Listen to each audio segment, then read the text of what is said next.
Welcome to the Be Better podcast with Lee Barrison.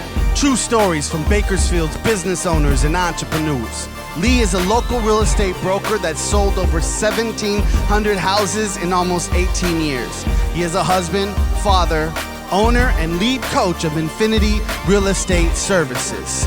And now it's time for the Be Better podcast. All right, what's up, everybody? It's Lee Barrison with Infinity Real Estate Services in Bakersfield, California, and this is the Be Better podcast.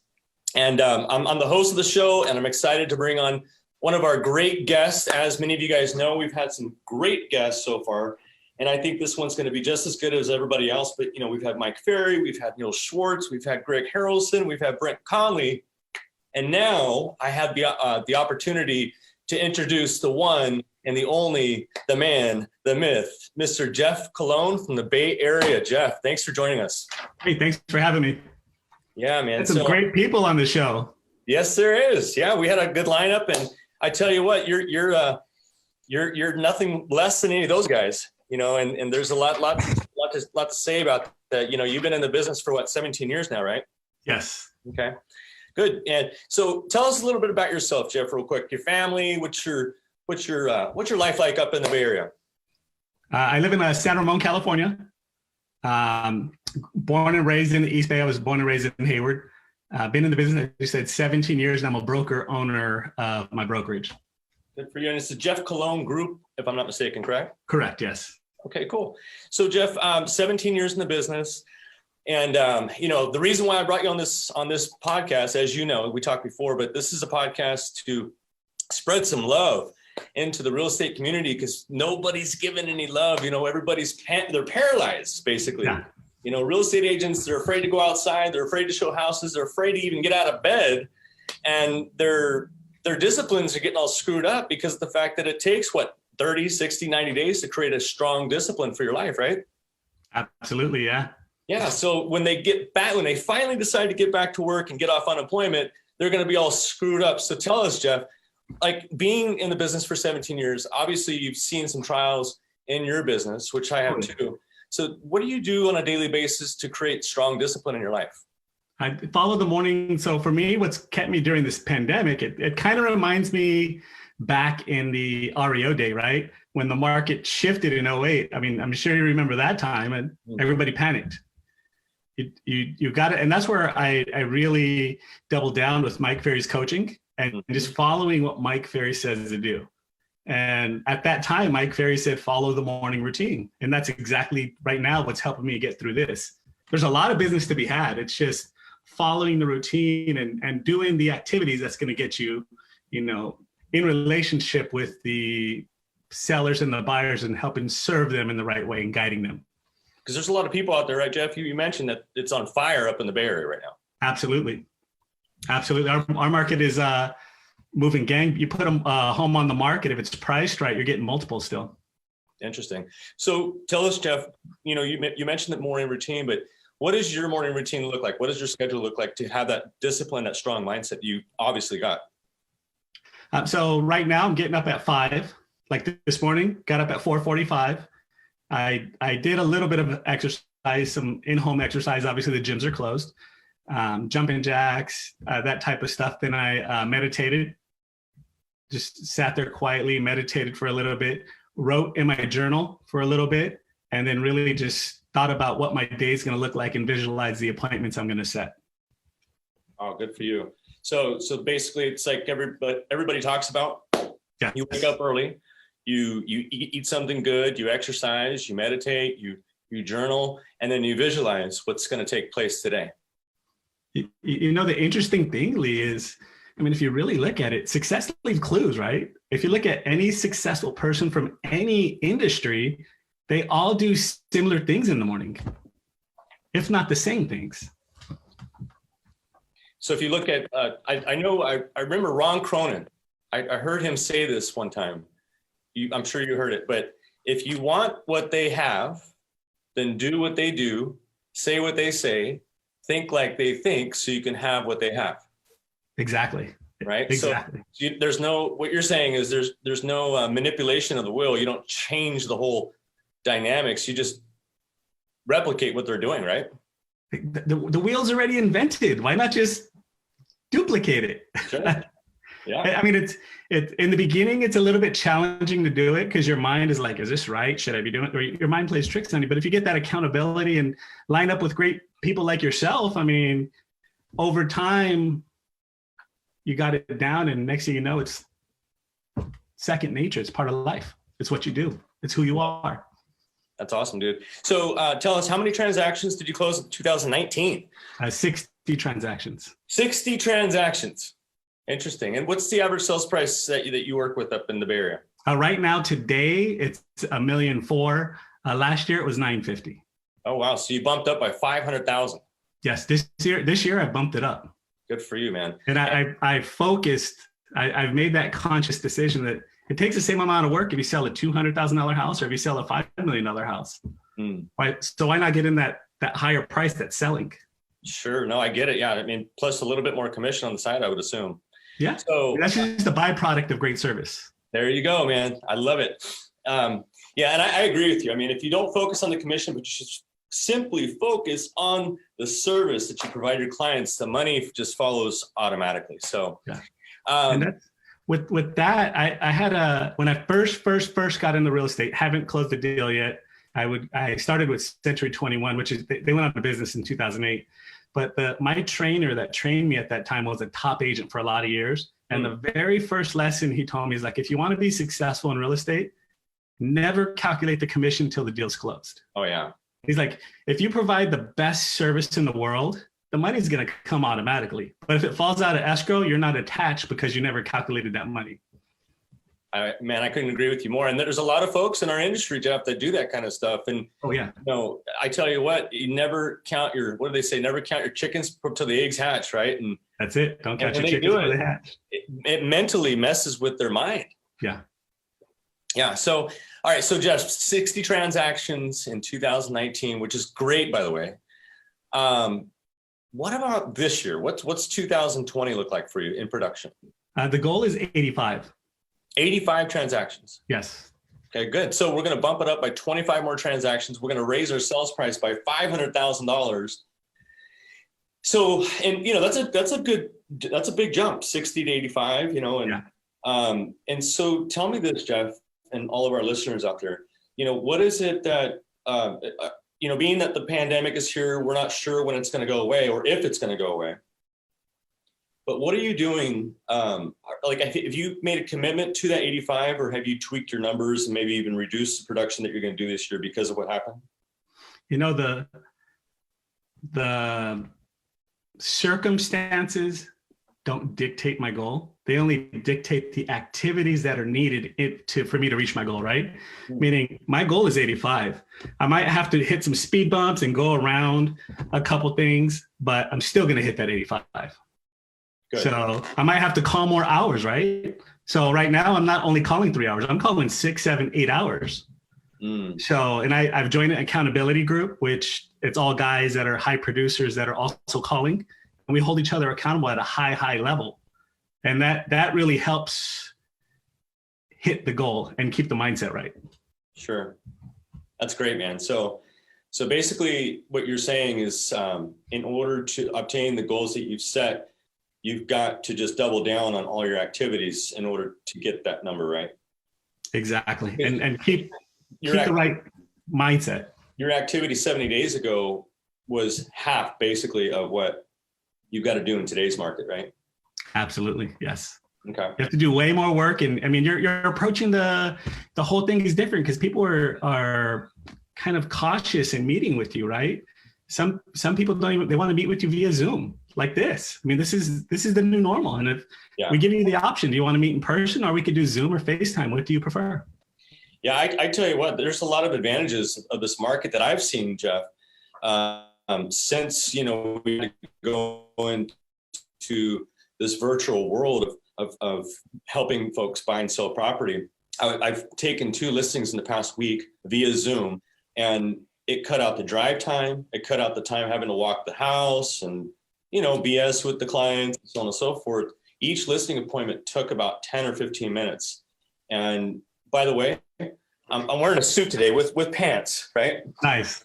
But I'll dress up from the waist up like so, but I'll have a pair of shorts and flip-flops on, which is pretty cool. That's what I'm wearing right now. I got basketball shorts and but I've got the top. yeah. So Jeff, you've decided for yourself, I'm not going to deviate from my plan. 85 is the number. I got to double down on my current activities in order to obtain the goals that I've set. And so you mentioned something about 08. And I was thinking about this. Were you on the management call last week with Mike for the 2 days, or? No, I wasn't. Okay. So, well, let me share something with you that he kept emphasizing, right? Is that between 2012 and 2020, if you got a real estate license between those 8 years, it really didn't take a lot of work to get paid a lot of money as long as you did half of what you're told to do. Would you agree with that? Absolutely. Yes. Yeah. So, but here's the problem, and that he kept emphasizing, is the fact that if being that these agents have never been in a down market or a market that's crashing or whatever you want to call it, right? A recession. They don't have a lot of the skill sets or the mindset in order to get through what we're trying to get through right now, right? There was casualties left and right between 08 and 11. I mean, agents were falling by the wayside, losing their vehicles, getting divorces, losing their houses, getting out of the business and going back to pumping gas, right? Because between 02 and 06 or 07, that was the market that we were currently in between 12 and 20, right? And so what he mentioned is that unless these guys get up off their ass and really wrap their head around what is necessary in order to obtain the goals that they've set, which you declared, there's going to be a lot of people getting out of the business because they just don't learn to adapt. Would you agree with that?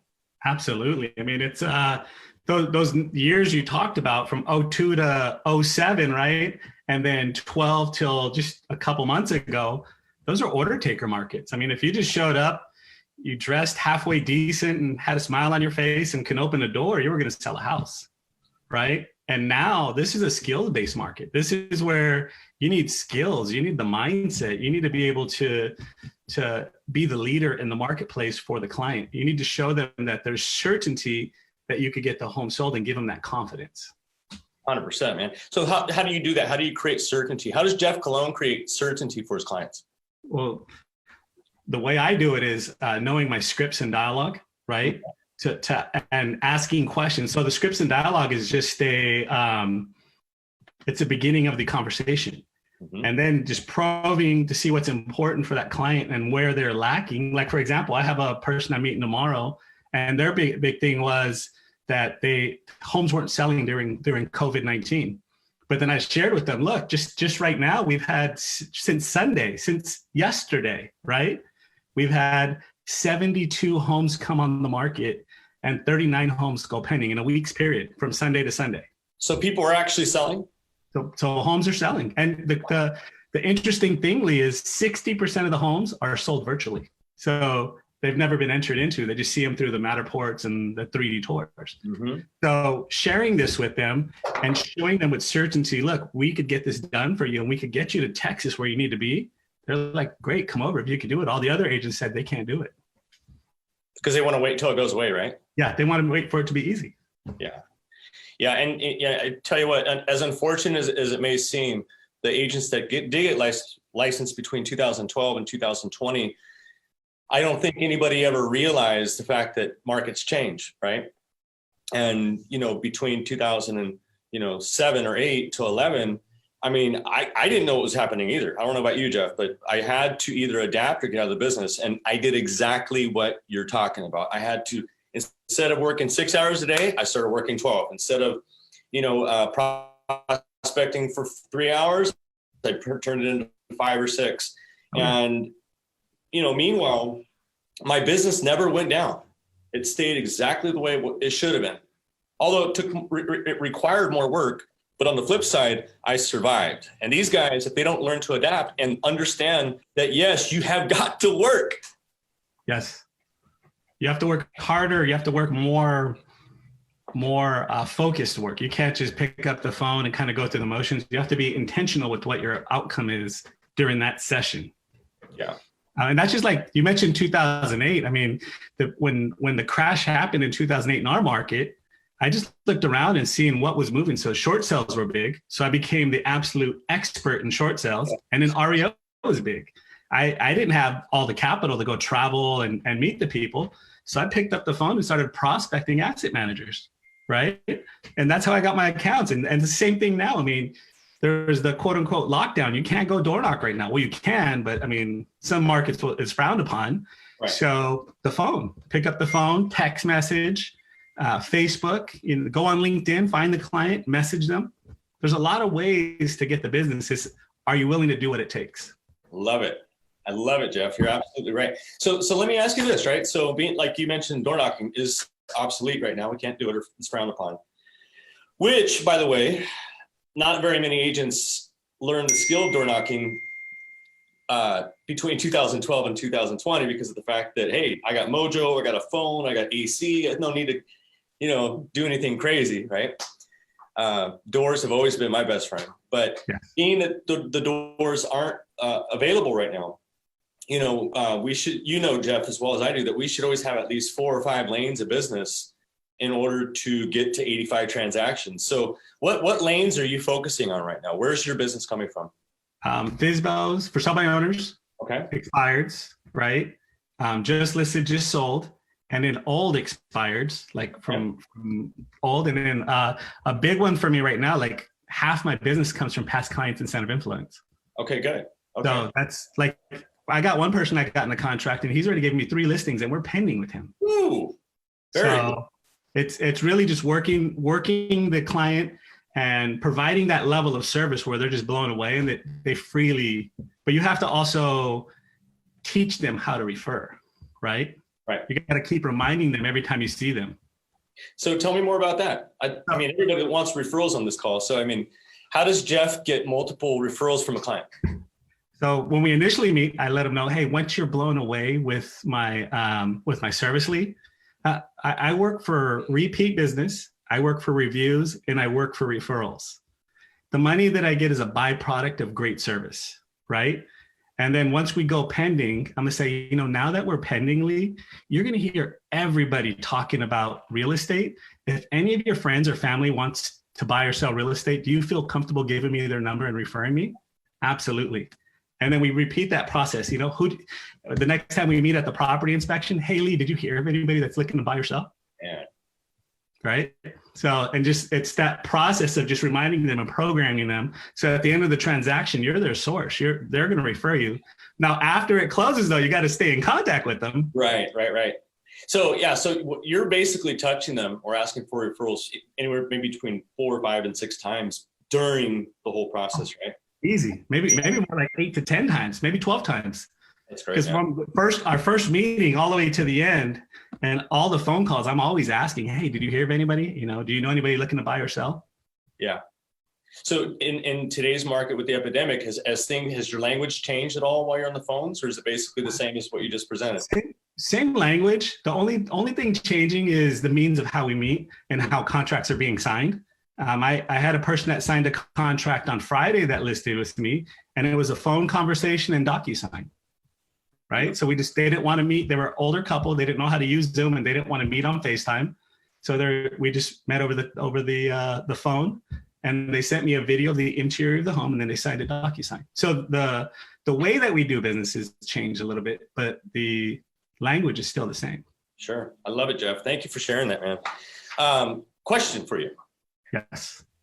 So you mentioned your 5 lanes business. You mentioned for sell by owner, new expireds, old expireds, just listed, just sold, and your database, right? Let's talk about for sell by owner for a moment, right? Because about 70 days ago, Jeff, for sell by owners didn't need us very much, right? They did need it. The highest priority. Yeah. Well, they need us, but they were convinced they didn't need us, right? Yes. Yeah. So, but now it seems to me that the for sale by owner is some of the lowest hanging fruit to convert right now, because they're not getting as much activity, if any. they're probably not getting as many phone calls from real estate agents. They're probably not getting very many showings, and they probably aren't quite sure of what's really happening in the market. And that's where we kind of become the advocate for them. So tell me about your experiences, with for sale by owners 7 days ago. And if things have changed, tell us about that too. So for sale by owners, some of them still have the mentality that they could sell it themselves, right? Sure. Yep. Yet the activity that they're receiving is the bottom feeders, the investors that are offering, 60 cents on the dollar, thinking that it's a fire sale. So that works in our benefit, because when you're speaking with them, if you're using the right language, they want to talk to you, right? Mm-hmm. And just being that positive voice of reason and being professional with them, they're going to list with you. It's so many agents call the for sale by owner bashing them. No, you're dumb, right? That doesn't accomplish anything. No. So basically just be the advocate, have a good, decent, genuine conversation with them. Absolutely. And they're going to respect you for that, I think. And, with the for sale by owner, I offer them services that, like, look, if you put your property on these websites, you have a higher chance of selling, right? If you do this, and this, it's going to help you. So I offer them tools. And if you sell yourself, great, and you need help buying, I would love to represent you on the buy side. So, and you build that, you're different than the crowd, because the crowd is trying to hide their quote unquote secrets. There's no secrets in real estate. Yeah, there's none. And I can't tell you what a great message you just gave everybody out there. There is no secrets in real estate. So why not provide those techniques? They're not secrets, they're techniques on how you sell real estate. And don't talk about the listing, because it's a byproduct. You getting that listing is a byproduct of you being the resource, correct? Exactly. They're going to say, Jeff, come list me, please, because we're getting all these bogus phone calls from all these crazy agents, right? Absolutely. If you're in contact, usually for sale by owners is from the 3rd to the 7th, 8th contact, they're going to list with you. Yep. They have to try it on their own, most of them. Don't get me wrong, though. You have some for sale by owners that are just testing the market to see who calls, and those are the agents they interview. Sure. Yeah, because they want that. If they're going to have to pay the commission, right, they want to hire the most aggressive agent in the marketplace. Would you agree? Absolutely. So how does Jeff naturally share with them that he's the most aggressive agent in the community? The way that I share it is just when I speak to you on the phone, I don't have to tell you, Yeah. Just by the way I'm talking to you. You have 3 other agents call you, and then I call you, you're going to know I'm the best agent. I love it, man. I love it. Well, Jeff, I appreciate this conversation with you. Sure. Appreciate you having me. Yeah, man. Before we wrap it up, is there any final thoughts that you want to share with everybody out there that, perhaps might be in a funk, or somebody that, may consider waiting versus, stepping into character and becoming that great agent that people need out there? I know you got people from all over the country watching your podcast here on Facebook and listening to it on all the platforms you have it on.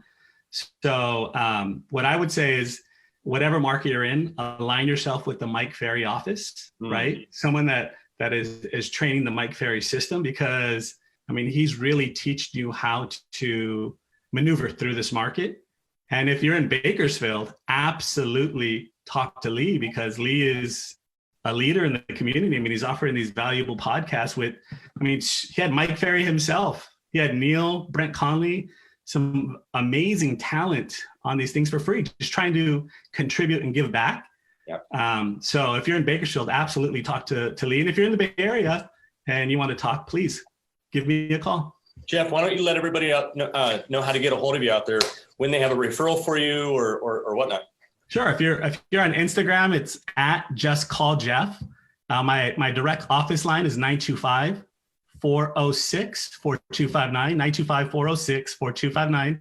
And then the website's justcalljeff.com. So just call Jeff.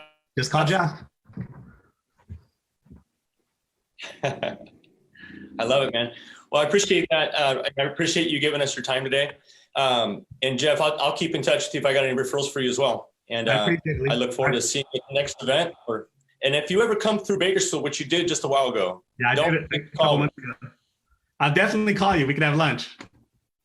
For sure, man. Thank you, man. Have a great day, okay? I appreciate it. Be great. Yep, you too. All right, guys. So that's the end of the Be Better podcast with Jeff Colon. I certainly hope everybody out there got some good nuggets off that call with him. He's an excellent agent up in the Bay Area, and he's always got his he's always willing to help. So if anybody needs to reach out to him, please do. Again, don't forget to subscribe to the Be Better podcast on your Apple or on any Stitcher or anything or whatever podcast platform that you listen to, and make it a great day, guys.